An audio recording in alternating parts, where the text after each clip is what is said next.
अगर दुनिया में कोई चीज़ सबसे ज़्यादा तेज है तो वो है हमारा मन, जो जब चाहे जहाँ चाहे वो चुटकी बजाते पूरी दुनिया घूम लेता है। ये बैठे बैठे कब हमारी बीती यादों में घुस जाता है, हमें पता तक नहीं चलता। सेम ऐसे ही हम सबकी लाइफ में एक ना एक दिन ऐसा ज़रूर आता है जब हम ये सोचते हैं कि काश हम अपने बीते समय में जाके कुछ पल और बिता सकें। काश हम फ्यूचर में जाके ये देख सकें कि हमारे आने वाले समय में हमारे साथ क्या होने वाला है। पर ऐसा होना पॉसिबल का है ना? क्या सच में? क्योंकि ये कहानियां तो कुछ और ही कहती हैं। सन 2006 में यूक्रेन की राजधानी कीव की सड़कों पर घूमता हुआ एक अजीब सा व्यक्ति दिखा। वो लोगों को और लोग उसे बड़ी हैरानी के साथ देख रहे थे, क्योंकि उसका पहनावा पुराने जमाने का था। उसके पास एक खास तरह का म्यूजियम पीस कैमरा भी था। कुछ लोग तो उसे पागल ही समझ रहे थे, पर आश्चर्य तब हुआ जब लोगों ने उसका पहचान पत्र देखा, क्योंकि उसके पहचान पत्र के हिसाब से वो एक सोवियत नागरिक था। पर सन 2006 में तो सोवियत नागरिकता पूरी तरह से समाप्त हो चुकी थी। फिर उसे सोवियत नागरिकता कैसे मिली? ये बात लोगों को पच नहीं रही थी और लोगों ने उसके बारे में जांच पड़ताल करना शुरू कर दिया। तो पता चला कि उसका नाम सर्गेई पोनोमरेंको था, जिसका जन्म 1932 में हुआ था।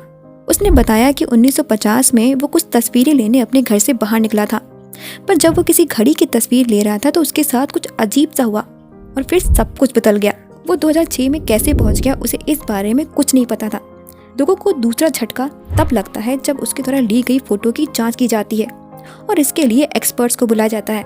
एक्सपर्ट्स उसकी फोटो को बेहद गहराई से जांच करते हैं और फिर पता चलता है कि उसने अपनी फोटो में किसी भी तरह की कोई फेरबदल नहीं की थी।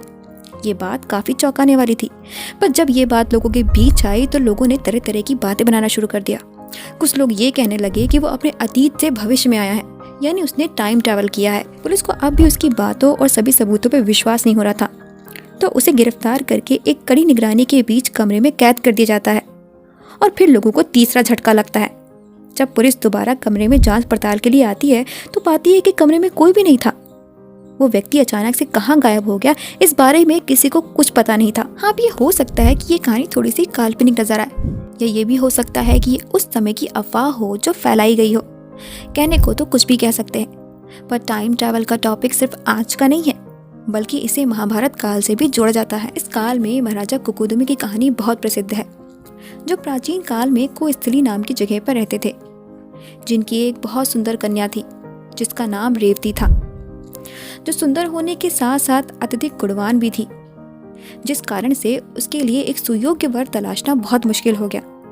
तो राजा ने अपनी इस समस्या के समाधान के लिए ब्रह्मलोक जाने का निश्चय किया, क्योंकि उन्हें आशा थी कि परमपिता ब्रह्मा ही उनकी बेटी रेवती के लिए सुयोग्य वर बता सकते हैं। जब राजा वहां पहुंचे और ब्रह्मा से अपनी सारी समस्याएं बताई, तो ब्रह्मा जी ने समाधान करते हुए सबसे उपयुक्त वर कृष्ण के बड़े भाई बलराम को बताया।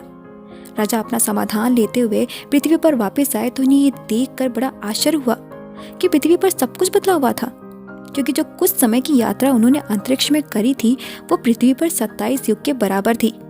इस कारण से जब वो दोबारा पृथ्वी पर आए तो सब कुछ बदला हुआ था। इस तरह से टाइम ट्रैवल के कंसेप्ट को महाभारत काल से भी जोड़ा जाता है, पर इसे तेजी से पॉपुलैरिटी तब मिलती है जब 19वीं शताब्दी के अंत में H.G. वेल्स ने अपनी बुक द टाइम मशीन को प्रकाशित किया।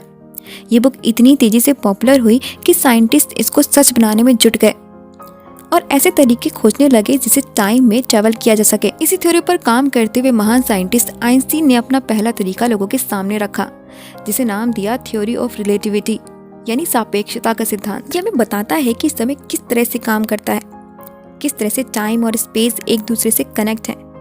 इसके अकॉर्डिंग हम जितनी तेजी से ट्रैवल करेंगे, समय दूसरों के लिए उतना ही धीमा होता चला जाएगा। एक एग्जाम्पल के थ्रू समझाती हूँ। मानो एक कार सड़क पे जा रही हो और उस सड़क पर आगे एक गड्ढा हो, पर उसमें बैठे ड्राइवर को ये बात नहीं पता है। पर अगर कोई हेलीकॉप्टर उस कार के ऊपर उड़ रहा हो तो उस कार के पीछे क्या है और उस कार के आगे क्या आने वाला है, ये ऊपर उड़ रहे हेलीकॉप्टर को पता होगा। इस तरह से इस थ्योरी के अकॉर्डिंग अगर हम ब्रह्मांड में प्रकाश की गति से चक्कर लगाएं तो समय हमारे लिए धीमा हो जाएगा और हम पृथ्वी पर बैठे इंसानों के भविष्य में जाके देख पाएंगे। पर उनकी ये थ्योरी समय में पीछे जाने की इजाजत नहीं देती। ऐसे ही स्टीफन हॉकिंग ने भी अपनी एक थ्योरी बनाई, जिसके अकॉर्डिंग अंतरिक्ष में एक ऐसा होल है जो दो बिंदुओं को कनेक्ट करता है, जिसे वार्म होल नाम दिया, जिससे हम अपने भविष्य में जा पाएंगे।